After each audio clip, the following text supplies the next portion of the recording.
Is Disney's Genie Plus replacement a skip or a splurge? Let's discuss.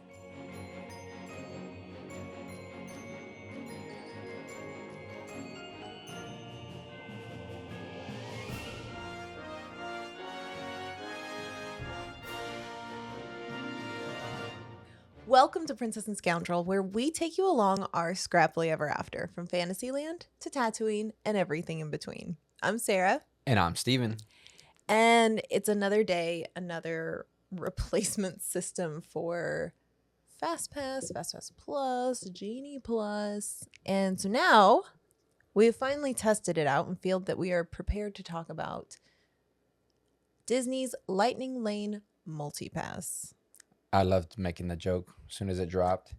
It was the Fifth Element Lulu Dallas multipass. I mean, I understand the name, right? There's a multipass and there's also a single pass, but like, come on. It's so iconic as it is. Well, the funny thing is it's really trying to tap into that fast pass, but not call it fast pass. Right. I think that's like a main reason why they went to this multi-pass. I think so. So what we want to talk about with this episode is, what is the multipass system? Who is it really like best suited for? And what are things to keep in mind when you're utilizing this system? Because now we are such pros at this. Okay. I mean, we used it once. But we were very well versed in like fast passes, in Genie Plus, and this feels like a natural evolution of the two of those. So I feel like now's the time to have this conversation. Okay. I'm down. All right. So first up, what is the multipass system? What I've interpreted it as is they're bringing back FastPass. Like they had FastPass before the pandemic. They did away with it. It was a business, like natural progression of them having this paid system of Lightning Lane. And then I think it worked, but there was too many gripes about it. Yeah. Because there was like I you could probably describe it better, but like a single use, and you could only get it that day of, and it was like you could only get one at a time. Whereas like the prior system, you were able to do at least 3, and it was like 60 or 90 days before. So you kind of had this idea of like, okay, at least I could ride these 3 rides. Mm-hmm. And they still had a tiered system before. I think it's gone through a couple different iterations. Yeah. But it's kind of going back to that. But right. It's a paid system now. Yeah, so that's essentially what it is. I mean, you recapped it pretty well. There was the FastPass Plus system, which was what they had right before the pandemic. You could reserve 3 ride selections. I don't know that you could pick the time. And I think before, like, we kind of could pick the time. I think before we kind of get too far, this is primarily in Disney World, right? Like, correct. I think Disneyland has kind of like their own thing that they do. Yeah, it's I think pretty much like Genie Plus still over there, where it's same day. It's not like reserved in advance, but I do think you can do 3 at a time, but I'm not entirely sure. It's different flavor over in land. But we've been going to Disney World a lot this year, and so we wanted to talk about Disney World specifically. So FastPass Plus system, which is what they had up to the pandemic, you could get 3 at a time. You did it like months in advance of your trip, and you had to do all of them for the same park. So that didn't really change. And then now, you had to get the first 3. And it was free. The first 3 at that one park. At that one park, and then you could go to any other park. It was free. It was amazing. You got a benefit for staying at a Disney resort because you got to do it earlier. I think it was maybe 60 days for resort guests and 30 days for everybody else. I'm pretty sure that's how it worked. There's been lots of sleeps since then. Genie Plus was the one that came back after the pandemic and the reopening. And that one was, like you said, you selected one, and you could not do it ahead of time. You had to do it that day. So you could purchase, they had a time where you could pre-purchase Genie Plus, but you basically, towards the end of it, you had to purchase and make your selections that day. And it was one at a time type of thing. There were ways you could stack it and kind of like hack the system, but it was very convoluted and it's gone now. So there's no point in like talking about all those special hacks. They also did the top tier ones that you could get you had to buy if you wanted to buy them individually. Oh yeah. So there are, and that still stands today. So there are 5 rides across the 4 parks that if you want to skip the line for those, you have to purchase separately. So there's only 5, so I'll run through them. In Magic Kingdom, it's Tron and Seven Dwarfs Mine Train, which like the fact that Seven Dwarfs Mine Train is still That's an old one. that's an old but it's ride still, now. like, that But good. if it's making the money, like keep at it, man. At Hollywood Studios, it's Rise of the Resistance. At Epcot, it is Guardians of the Galaxy, and at Animal Kingdom, it is Avatar: Flight of Passage. They also introduced back before the pandemic, when it was still FastPass, they introduced tiers for the different rides at each of the parks. So when you were making a FastPass selection, or now when you're making your multi-pass selections, you can pick one ride from the top tier, and then your other 2 selections have to come from the second tier. You could do all 3 from the second tier if you wanted, but they're doing that so that the more popular rides don't get all eaten up. booked up. But that's the way the old Fast Pass was. That it wasn't always like well, that, but they implemented except for that top one. Yeah, but they implemented that. With Genie Plus, it didn't matter because you were booking one ride at a time, so they didn't have a need for a tiered system. But now that they've brought back the ability to book 3 at a time, they brought back the tiered system. So just a couple more things about the mechanics of multi-passes. If you're staying at a Disney resort, you can book for your entire length of stay starting 7 days before you check in. And you can go in and you can see, like, you pick which park you want to start at, and that depends on the price that you're going to pay. And then you pick which rides you want, and it's very, very user-friendly. Like, the UI on it is so much better than anything that they've had before this. It makes sense. Genie Plus was just so confusing. But then you can go through, and once you have those selections, they hold them for you for like 5 or 10 minutes so that you can then go buy it. Okay. So it's good. So if you're staying at a Disney resort, it's amazing that you have that. Otherwise, if you're not, you can do it 3 days beforehand. But that's, I mean, kind of it. Once you're actually there and at the park and using them, once you've used your first multi-pass, you can go book any ride at any park, regardless of the tier, so long as it's not those 5 that are, the single pay. The individual lightning lane. Or no, now it's single pass. Oh, okay. I think maybe I don't know. There's so many like terms that they still use. There's still cast members that call them like fast passes. So yeah, that's kind of the basics of. Now the other thing is they came out with Genie, which was like a day scheduler type of thing. The free Genie. The free Genie. Mm-hmm. Do they still have that? Yes, I think they do. But I just never. We very rarely utilized it because it would tell you, like, you could go in there and you could say, here are the things that I want to do. I want to go eat. I want to watch parades. I want to ride these rides. But you couldn't really select all the things you wanted to do. It was just kind of like, give me a flavor of what you're wanting and I'll build an itinerary. But it wasn't never a good itinerary. Okay, that I think that's the main thing is, like, every time we kind of like let's taste it to see what it was, it seemed like it would take you all over the park because it would just look for the opposite end of anything that was popular. Yeah. So it would just like, take you to the far ends on opposite ends of the park in between, rides or whatever. Yeah. Which I think let's dive into like the business of multi-pass and all of these different reservation systems that they have, because this to me is like what it fascinates me why they do this, right? Because we had free fast passes. It was amazing, and it was for anybody that visited the park. It wasn't just for people that were staying at the resorts. Now you got an added benefit of booking extra early if you were staying at a Disney resort, but anybody could use the fast pass system. And there is this amazing video about fast pass and how lines work at theme parks and using fast pass, and was it actually beneficial to have fast pass, or should we have just had one queue, like a Yeah. standby queue the entire time, right?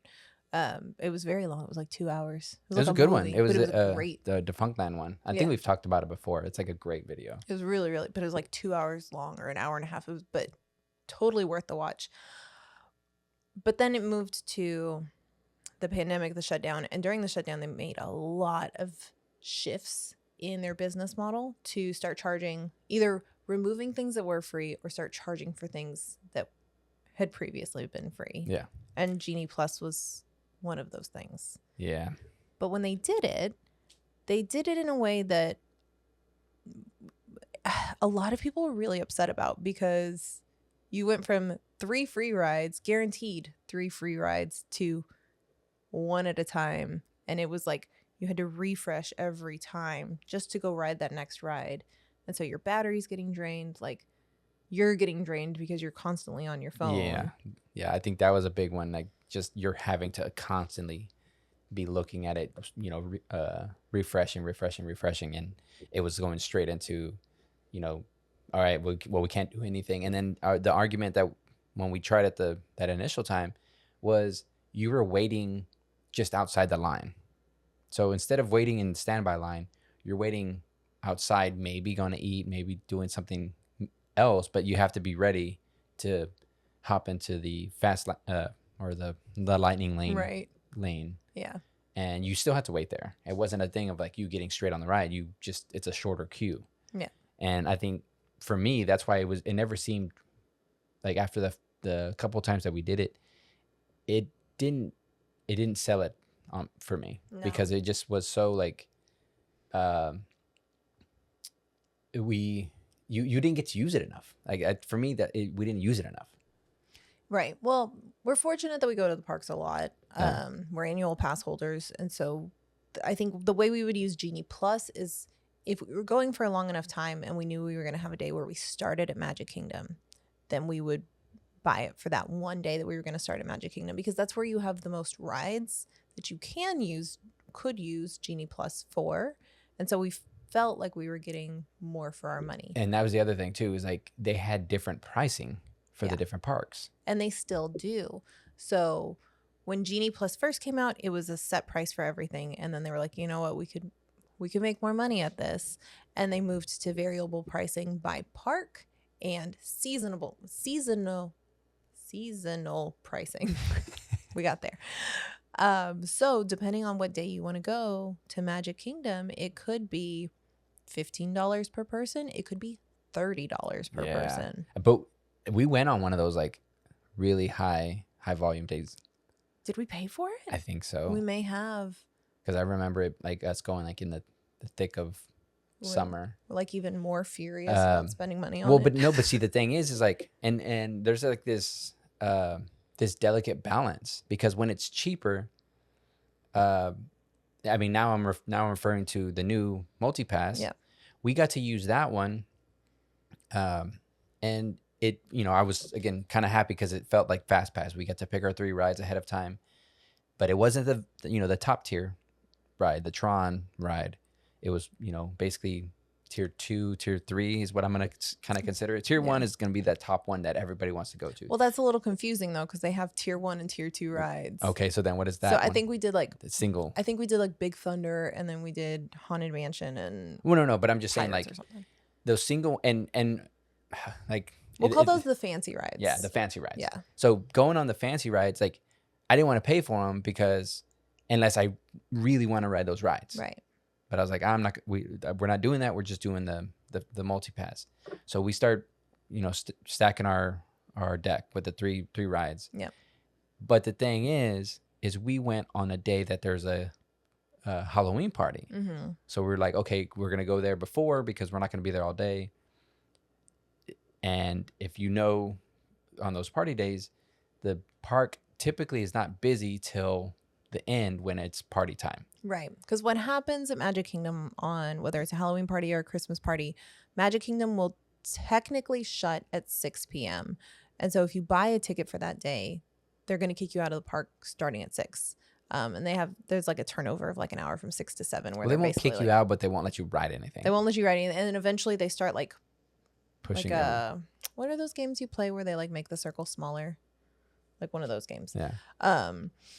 Where they basically are pushing you out of the park. You have to pass like a wristband checkpoint. And so if you're paying for a ticket that day, you're paying full price for a ticket, but you're not getting the full day. You're not getting fireworks. You're not getting any of the nighttime entertainment. And so most people, if they are going to go to Magic Kingdom, are probably going to elect to go to the Halloween party, where it's a smaller capacity, it's lower wait times, there's more to do. There's, you get more out of what you're paying to visit. And that's the a park whole that different day. other conversation. Whole different other conversation. But so the crowd was already less. Yeah. And I went into it thinking like, oh, Magic Kingdom is going to be quieter that day. That would be a great day to go. We should try it out because we're starting at Magic Kingdom. It was the only day we were going to be starting at Magic Kingdom. It was the only day in our trip that we had a full day at the parks too. And so that's our other thing is like, we won't do it if we're not going to be at the parks all day. And that's another, I think, strategy of Disney's is like, if we're going and say you and I have something that we have to do during the day and we're only going to the parks in the evening, we're not going to spend the money on it because for a family of 4, we're looking at anywhere from like $80 to $100 typically that we're spending on it. So you want to go for the full day because you want to feel like you got your money's worth. Yeah. But Disney knows what they're doing because we're paying. If we're paying for it. If we're paying for it, say we're paying an extra $100. We're like, we want to be in the parks to get our money's worth out of this. Yeah. So what are we doing in the parks while we're staying all day? We're staying all day. We're eating snacks. We're getting drinks. We're getting meals. We're buying merch, popcorn buckets. So if you get left alone with our daughter. So on top of the raised the ticket, we're spending more because we're wanting to get more out of that money. So they're getting more money out of us. Right. Which is we're on to you, Disney. It's wild, is it not? But they're encouraging us to stay later to feel like we're getting value. Worth, and that's genius. Yeah. Honestly, like super genius.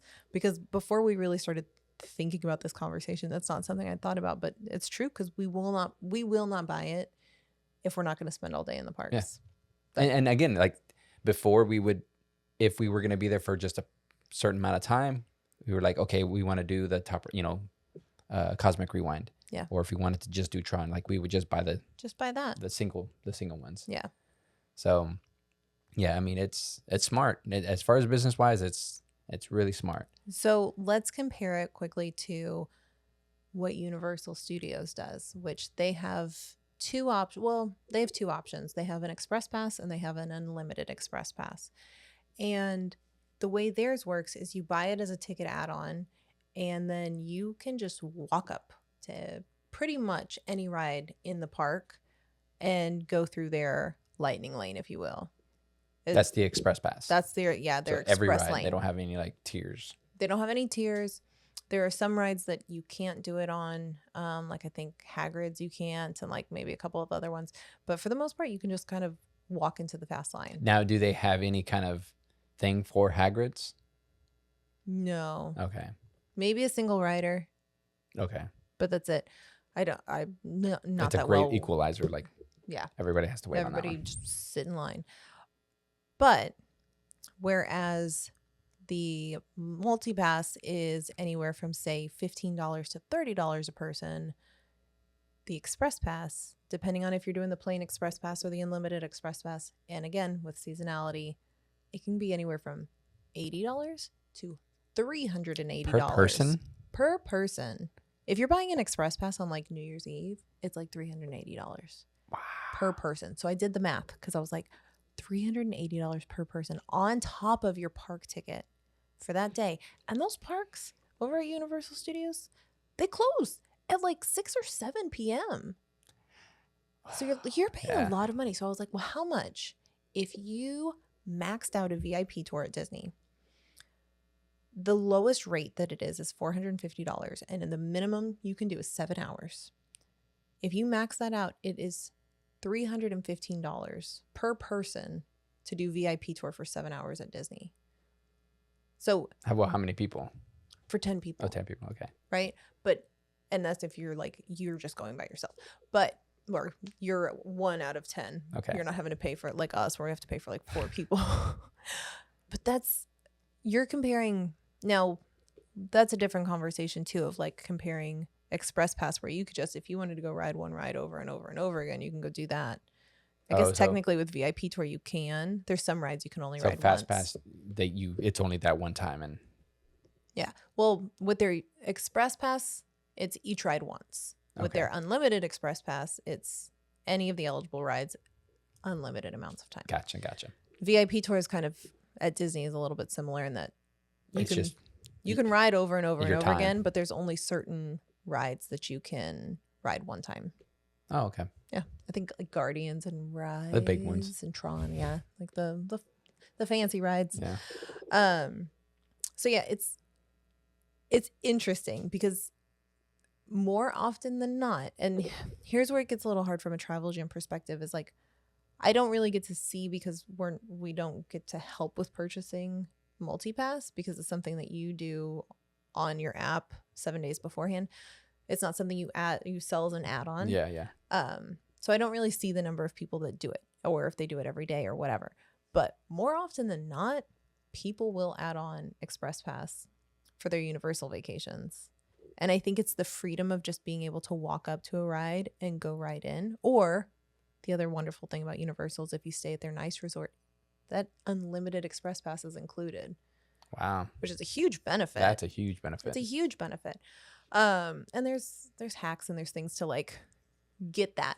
But I think people see more value out of it, which is crazy because it can be expensive. So I think, and I mean, you would have to really look at how fast those express lanes are, because then that means that there's 2 lanes.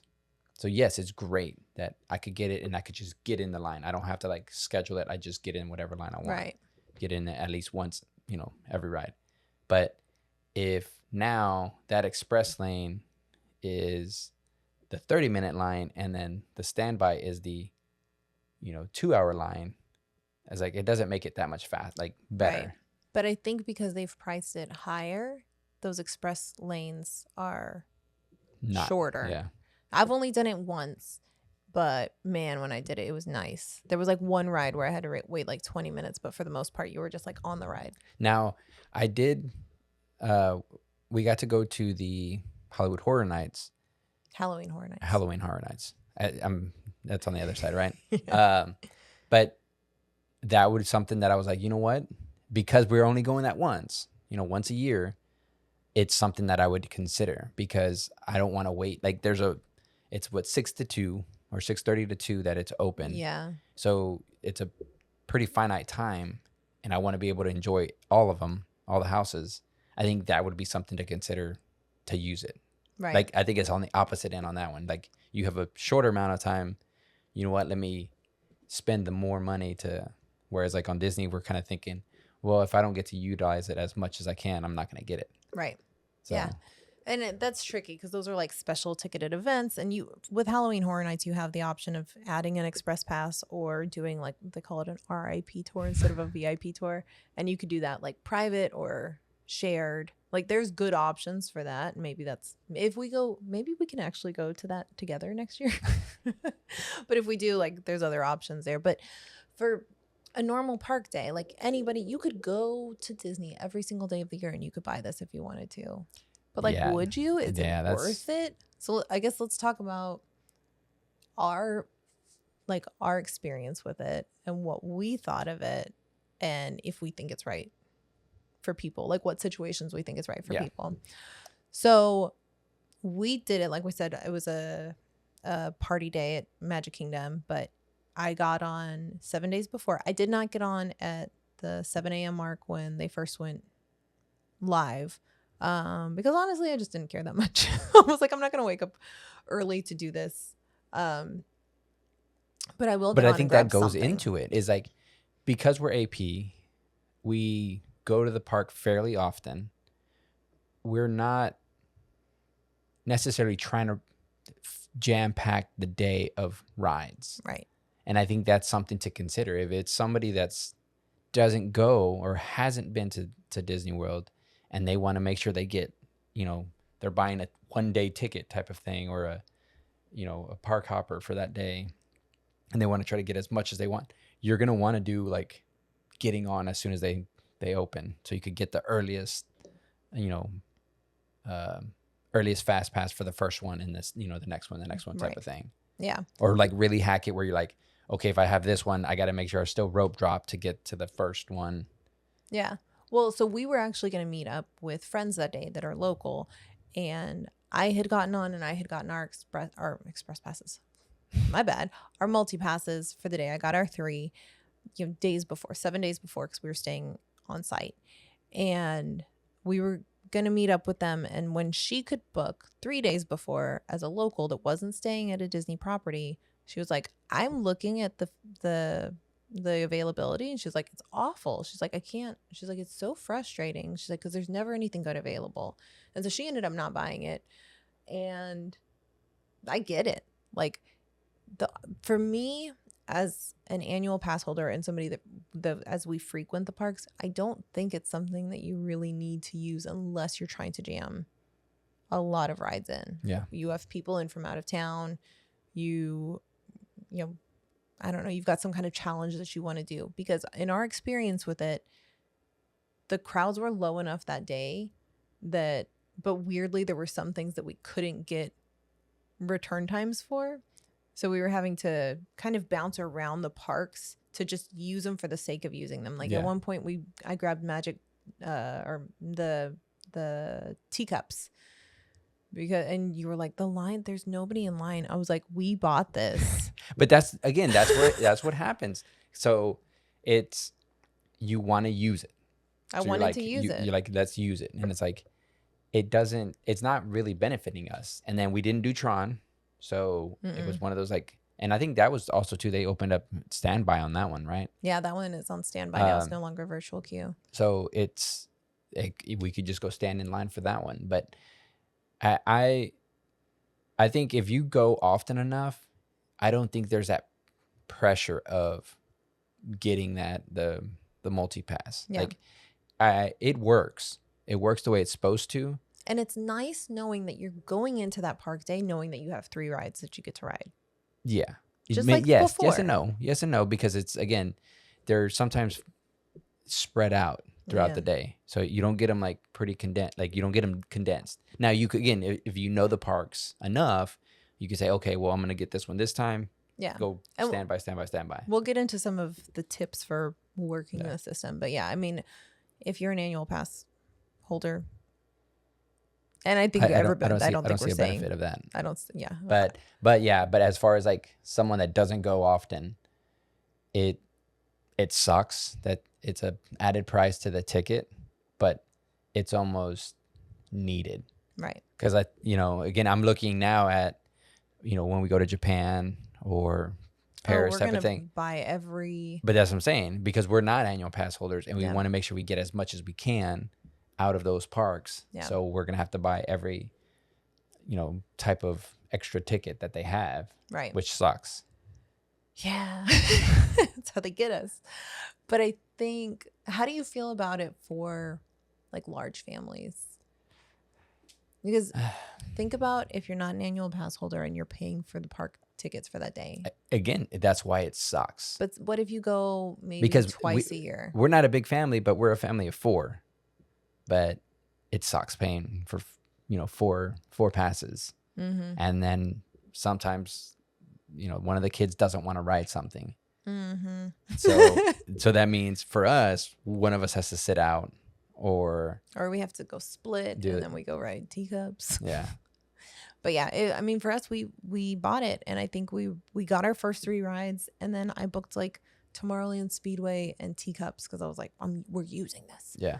But there was no, or maybe we booked, I don't know. We ended up using it for about 5 or 6 rides, but they were not rides that we really needed. I think on our day particular, it was not like, it was a waste. It was. I think if it was on a normal day, like a normal park day, those each teacups and the speedway, those get full still, because they have different height requirements. Mm-hmm. But I could see it being useful for a family that doesn't come that often. Yeah. But it does, again, that pricing still sucks because they still have that variable pricing. Yeah. So And they know like when you're really going to want to use it, when it's busier, they're going to charge more for it. yeah, Which is also smart though, because then if they charge more for it, there are going to be people that are like, that's too rich for my blood. And they won't do it, which means that then the the wait fast pass time queue. for that lightning lane will be shorter. So, I mean, it's smart. Yeah. It's just, I think the way that Universal does it, though more expensive, it's just easier. It's so easy to tell easier, people, but it's more. That's the thing is like you say it's easier, but it's more expensive. But so it's like if I tell people, if I'm talking to a client that wants to go it's to easier Universal, to explain it's so easy to explain. because you're if not. you do this, I can explain it in 30 seconds to you. I think that's the thing is that it's easier to explain, but I think in practicality, again, you talk about it being a higher price, so not too many people are going to go, so it's going to be less people. Whereas the Express Pass, it's a different price because it's more people, but it's not going to stop them. So people are still going to like literally 30 seconds to explain Universal. I can't tell you how many 30-minute calls I've had with clients that are going and want to understand Genie Plus. 30 minutes. no. And I'm still like, I'm only giving you part of it because it's really hard to explain until you're actually Because there's doing like it. 2 parts to it. It's like before and then after. Yeah. So let's talk about the tips, the things that we've learned about it and how to best utilize it. So here's what I've learned. And this has nothing to do with the single pass, like the fancy rides, if you will, but you have the opportunity to go on 7 days beforehand at 7 a.m. Go do that. Yep. If you're staying on property and you have certain rides that you want to do, make your game plan ahead of time, check your height requirements ahead of time, but you're going to book your top ride from that tier 1 from the park that you're going to pick that day. And all 3 of your first selections have to be in the same park, but you pick a tier 1, you pick a tier 2 that you really want to ride, and then you pick one that you are fine with riding, but it is like the earliest time possible that you can get. And here's why you do that. Because if you're going to do the day right, here's the perfect use of a multi-pass day. You're going to wake up, you're going to rope drop. And in that first hour, because you're staying at a Disney property, so you got 30 minutes on everybody else that's going into the park. But that 30 minutes, it is amazing. It is so nice. There's nobody there. Everybody's going to make a mad rush for the busiest ride in the park. You don't go there. You go to the other rides. You go knock out all these rides with no wait times. And then about an hour or 2 into the day, you go do your first multi-pass selection. That's saying that you got it scheduled at that time. If you can get it scheduled that early. Say, we always go to Animal Kingdom, but we'll use Magic Kingdom as an example. So say Magic Kingdom opens at 9, you get in at 8:30 because you're a resort guest. Schedule your first one for 10, and then your other 2 don't really, if you're planning on staying at Magic Kingdom all day, they don't really matter.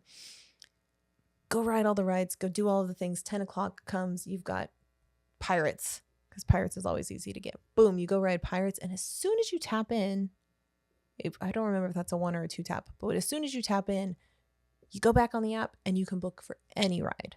Doesn't matter if it's tier 1, doesn't matter if it's tier 2, doesn't matter if it's at Magic Kingdom or any of the other parks. But then you can start like really utilizing it. Yeah. Whereas with Genie Plus, you would have to grab whatever, and you can pick times. That's the other genius thing, is like you can actually pick which time you want to return for these, because Genie Plus just gave you the next available. It's like a range, right? It's like a kind of like the windows, the way they had Fast Pass, where it was like from this time to this time. You have an hour. Yeah. You have an hour to return. No. But I mean, like when you pick the times, it was like 15 or 20 minute increments. I think it's like 5-minute increments. Oh, okay. But the other nice thing that I noticed with this one is Genie Plus wouldn't let you overlap your plans. So if your return time for a ride was 1 to 2, you couldn't book another one for like 1:15 to 2:15. You had to book it for 2 to 3. But with this one, what I would notice, I could book them 5 minutes apart. As long as there was time available. Yeah, because you have an hour to do those 2, basically an hour and 5 minutes to do those 2 rides. So that's my suggestion. My other tips would be, don't book it for Magic Kingdom on a party day. That was not very bright of us. I also don't like to book it for Animal Kingdom because there are so few rides at Animal Kingdom. They don't even have a tiered system. There's just that few of rides that you can do. Well, because they have the flight of passage is like the paid one. Yeah, so you can't even do that one. There's like 6 rides, maybe Yeah. 7, but like it's not worth spending the extra time there to do that. Yeah, I would agree. Rope drop Animal Kingdom, you can get everything done before noon, and then you can go do it again if you really wanted to. But yeah, I mean, I'd say really take a look at it and take a look at crowd calendars. If you're going to be spending all day in that park, how many rides your group wants to do in each of those parks? Because if it's not, I would say if you're not doing more than 4 or 5 rides, it's not worth. Yeah, if you're doing less than 5 rides, it's not worth buying. Yeah. Multi-pass. Yeah, and I think that's all, that kind of again depends on like your group, because there's times that if you've got a small one that they get spent, and so there's that break time of like snacks or lunch or tantrum time. Like there's a lot of that, so he's like, consider that. Yeah, consider that. The other thing is, if you do really want to go ride a certain ride and the time that's available isn't as early as you would want it, you can grab the lightning lane for it and then modify it, and you just keep refreshing, just like you would do on Genie Plus. You just refresh and refresh and refresh, and more often than not, if you sit there for long enough, an earlier time will pop up. But it's easier to do that, to grab what's available and then modify it to earlier, than try to like scroll through there, all the available ones. But yeah, there's nuances. Well, there's to the it. other There's tips to there's do. like the old one too, whereas like if you grab a pass for a ride that breaks down, that ends up turning into like a free pass. Right. Yeah. So if you select a ride that often breaks down, which Test Track was like always our go-to, but now it's under refurbishment, so it probably won't do this. But it was an outside roller coaster, so if it was raining, it would go down or it would just like break.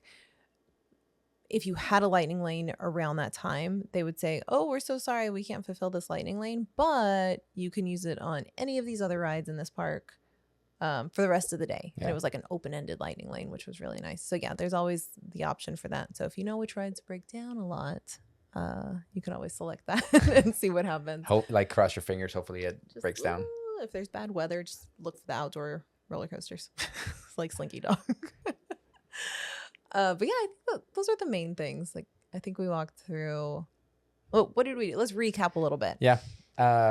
So we talked about Fast Pass or Multi-Pass, how it kind of compares to Fast Pass, the variable pricing of it, and then just kind of like the how we use it, and is it any use to people that, like, is it useful for somebody that comes and visits all the time as opposed to somebody that doesn't visit as much? Yeah. And I think recapping that is like, if you're a local or somebody that frequents the park multiple times a year, it's probably not worth it unless it's like a really special occasion. Otherwise. Yeah, I would agree. Yeah. Like, again, if you're going once every 5-10 years, something like that, worth it. Yeah, it becomes worth it, because again, I know it's one of those things I feel that you would want to just use your time efficiently, right, and be able to do everything that you want to do. The other thing is, if you are very ride oriented and ride focused, because we are not. Oh, like, yeah. We go to the parks and we just hang out and just walk around. Yeah, that's another one. That's a big one. Like, if you want to ride every ride, then even if you're local, then yeah, it could be something that you want to do. Right. The other that's a lot to your ticket. Like, if you've got AP, like you're just throwing another $30 down. Well, easier to add it to an annual pass cost if you really use it. Go look at single rider lanes if you're by yourself. Go try out the new single rider at Rise of Resistance. They keep making changes to it. People, they're liking it. Sidebar. Let's talk about that for a second. So they were testing single rider line. Yeah. That's another way to bypass, to get shorter lines. They were testing single rider, but you bypassed everything. And that was kind of like, you bypass the transport and you go straight into, without spoilers, the ride vehicle area. They've changed it now, and so now all the single riders will fill a transport, and you get to do the entire ride experience. They went a little too fast, so they slowed it down a little bit. I don't know. I think I would have liked just like booping onto the ride. I don't know. I mean, yeah, like to be on there quick, it would have been, it's nice, but it's also too for the people waiting. You're jumping the line all the way, like from the very. I think it was faster than the lightning lanes. No, yeah, it was. So it was like you're jumping in front of them too. I don't know. I love the freedom to choose. But that said, I think that wraps our discussion Yeah. on the Lightning Lane multipass. So if you have experiences with the new Lightning Lane multipass or single pass or any of the other ones, give us your thoughts in the comments because it's ever changing. I don't know that this is the final iteration or like it more still hasn't gotten permanent. me. So No, I don't. But I don't even think this is like. I think there's more changes coming to this, so we'll see what happens with that. But thank you so much for hanging out with us for this episode. We actually just got back from HouseCon, yeah, which was amazing to see so many people from the Star Cruiser community and just get to hang out and just reminisce and connect with people that it's got me excited. I'm excited too. So, if you don't know, we are going to be doing a Good Journey cruise again in the beginning of March to get together with the Star Cruiser community and just go on a real actual cruise, not a space cruise. We can't do that's way too expensive, but a real cruise on the seas. So, if you are interested in joining us, you can reach out to us. We'll put the link in the description. Until next time.